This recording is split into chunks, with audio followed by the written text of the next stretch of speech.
আসসালামু আলাইকুম। এইচএসসি 25 ব্যাচের শিক্ষার্থীরা, শত বাধা বিপত্তি পেরিয়ে আগামীকাল থেকে তোমাদের পরীক্ষা শুরু হতে যাচ্ছে। এইচএসসি 25 ফাইনালি আগামীকাল থেকে শুরু হচ্ছে। প্রথমে বাংলা পরীক্ষার মধ্য দিয়ে তোমাদের পরীক্ষার সূচনা, আস্তে আস্তে সবগুলো পরীক্ষা একসাথে সম্পূর্ণ হবে। সো দোয়া করি তোমাদের জন্য অনেক বেশি শুভকামনা রইল। তোমরা তোমাদের জীবনের সবচেয়ে গুরুত্বপূর্ণ পরীক্ষা, তোমরা জানো এটা হচ্ছে তোমাদের জীবনের একদম লাস্ট বোর্ড পরীক্ষা। এরপরে তোমরা আর কোনো বোর্ড পরীক্ষা দিবা না। ইউনিভার্সিটিতে যখন যাবো সেখানে কোনো বোর্ড পরীক্ষা থাকবে না। সো তোমাদের জীবনের সবচেয়ে গুরুত্বপূর্ণ এবং লাস্ট বোর্ড পরীক্ষার জন্য তোমাদের অনেক অনেক বেশি শুভকামনা এবং দোয়া রইল। আমি একটা যে বিষয়টা মনে করি, তোমাদেরকে শুভকামনা জানানোর চেয়ে সবচেয়ে বেশি গুরুত্বপূর্ণ হচ্ছে পরীক্ষার হলে গিয়ে তোমরা কি কি করবা এবং কি কি থেকে বিরত থাকবা বিষয়গুলো জানানো।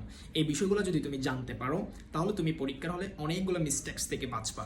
সো আমি তোমাদেরকে যদি বলি পরীক্ষার হলে কি কি করবা, প্রথমে কি কি করবো বিষয়টা আমি একটু বলি। তুমি যখন পরীক্ষার হলে পৌঁছাবা তোমাকে 15 থেকে 20 মিনিট আগে খাতাটা দিবে। তোমার যে লিখার খাতাটা দিবে, উত্তরপত্রটা দিবে।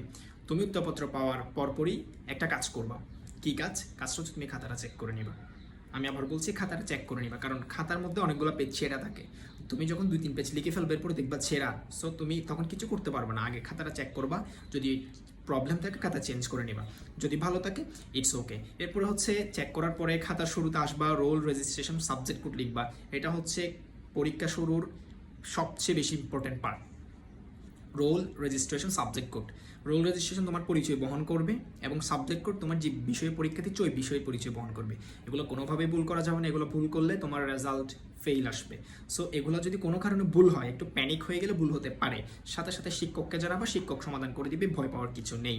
এরপরে হচ্ছে তোমাকে এমসিকিউ সেটটা দিবে, মানে এমসিকিউ কোয়েশ্চেনটা দিবে। কোয়েশ্চেন দেওয়ার পরে এমসিকিউর কর্নারে দেখবে এমসিকিউ সেট লেখা আছে, ক খ গ ঘ, যে কোনো একটা সেট তুমি প্রশ্ন পাবা।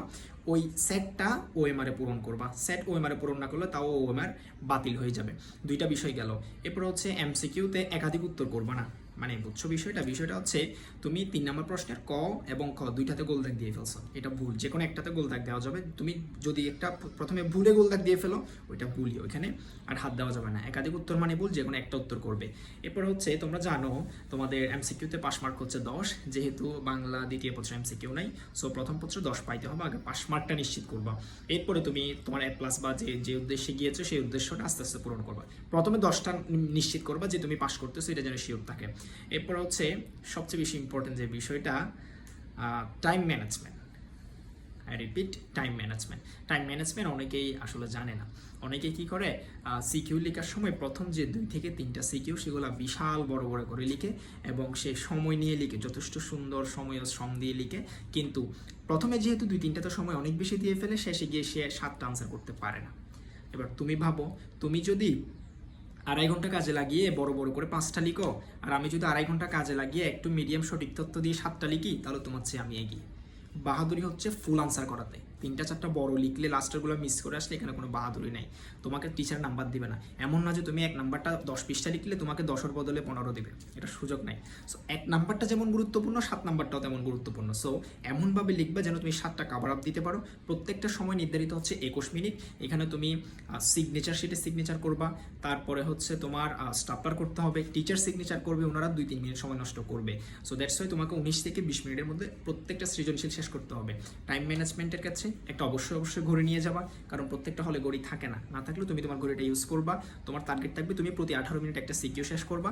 টোটাল 2.5 ঘন্টার 2 মিনিট আগে তুমি 7টা সিকিউ শেষ করবা। এটা হচ্ছে কথা।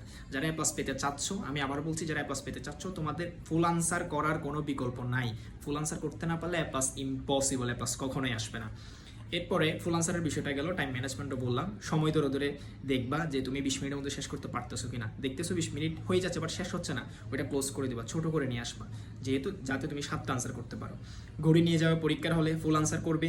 আর একটা বিষয়, সিকিউ যে 7টা লিখবে একটু ধাপ করে লিখবা। সিকিউ হচ্ছে অনেকে লিখে কি জানো, যদি বলে যে গ নম্বর প্রশ্নে তো বলতে পারে উদ্দীপকের সাথে অপরিচিতা গল্পের কার মিল রয়েছে, তুমি সেটা লিখো, ব্যাখ্যা করো।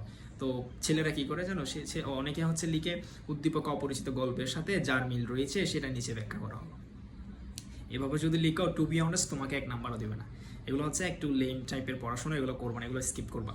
তোমাকে যে জ্ঞানটা চাচ্ছে ওটা তুমি বলে দাও, কার সাথে মেলাচ্ছ, অনুপমের সাথে কল্যাণীর সাথে, সেটা লিখে দাও। এরপর ওই বেসিসে তুমি তোমার পরের ধাপগুলো ফলো করো। প্রত্যেকটা সিকিউ ধাপ করে লিখবা। প্রথমটা 1 ধাপ, মানে ক 1 ধাপ, খ 2 ধাপ, গ 3 ধাপ, ঘ 4 ধাপ। আশা করি বুঝতে পারছো। ধাপ না করলে তোমাকে নাম্বার দেওয়ার সুযোগ নেই, সঠিক তথ্য দিয়ে লিখবা, অযৌক্তিক বা ইলজিক্যাল তুমি লিখলে তোমাকে নাম্বার দেওয়ার সুযোগ নেই।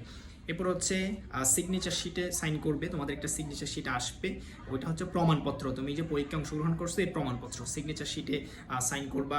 এরপর অতিরিক্ত উত্তরপত্রের বৃত্ত ভরাট করবে, তুমি যদি অতিরিক্ত পেপার নাও তোমার খাতা শেষ হয়ে যাবে, যদি 7টা লিখো খাতা শেষ হবে, তুমি আরও কিছু পেপার পরে নিবা, সেগুলো তুমি নেওয়ার জন্য কয়টা নিচ্ছ, 2টা হলো 2টা, 3টা হলো 3টা, বৃত্ত ভরাট করবে। না করলে তোমার পত্রগুলো যদি হারিয়ে যায় টিচাররা কিন্তু আর এগুলো খুঁজবে না, বৃত্ত ভরাট করলে তোমার পত্রগুলো হারিয়ে গেলেও ওই বেসিসে একটা তোমাকে নাম্বার দিবে। এরপর হচ্ছে কালকে যেহেতু বাংলা পরীক্ষা, বাংলার বিভাগটা একটু বুঝতে হবে।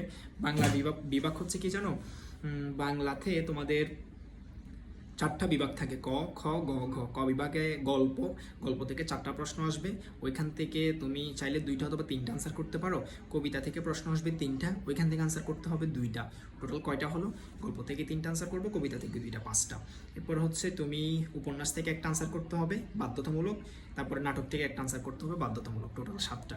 আশা করি বুঝতে পারছো। আর এমসিকিউ নিয়ে যদি বলি, গল্প এবং কবিতা থেকে এমসিকিউ আসবে হচ্ছে 24টা, তারপরে নাটক থেকে আসবে 3টা, উপন্যাস থেকে আসবে 3টা। এটা হচ্ছে প্যাটার্ন।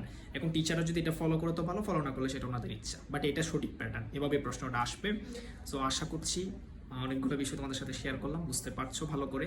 এরপরে যদি কোনো কিছু মিসিং হয় সেটা আমার যদি নেক্সট টাইম মনে পড়ে আমি তোমাদের সাথে বিষয়টা শেয়ার করবো।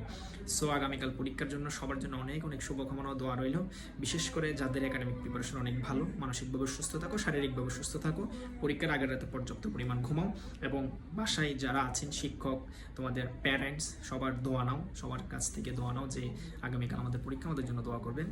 সো আশা করছি তোমাদের দিনটা ভালো যাবে, পরীক্ষা ভালো হবে, প্যানিক হবে না, পরীক্ষার হলে গিয়ে সিট খুঁজে নিবা, সিট খুঁজে নিয়ে বসে থাকবা, সবার সাথে এত বেশি কথা বলার দরকার নেই, রিল্যাক্স থাকবা। চাইলে পানির একটা বোতল নিয়ে যেতে পারো, পানির বোতল আমাদেরকে রিল্যাক্সেশন ফিল করায়, তুমি এটা নিয়ে যাবা। আশা করছি যদি তুমি সব কিছু ঠিকঠাক করতে পারো তোমার একটা ভালো রেজাল্ট আসবে। So that's all about today's suggestion. Thank you all, আল্লাহ হাফিজ।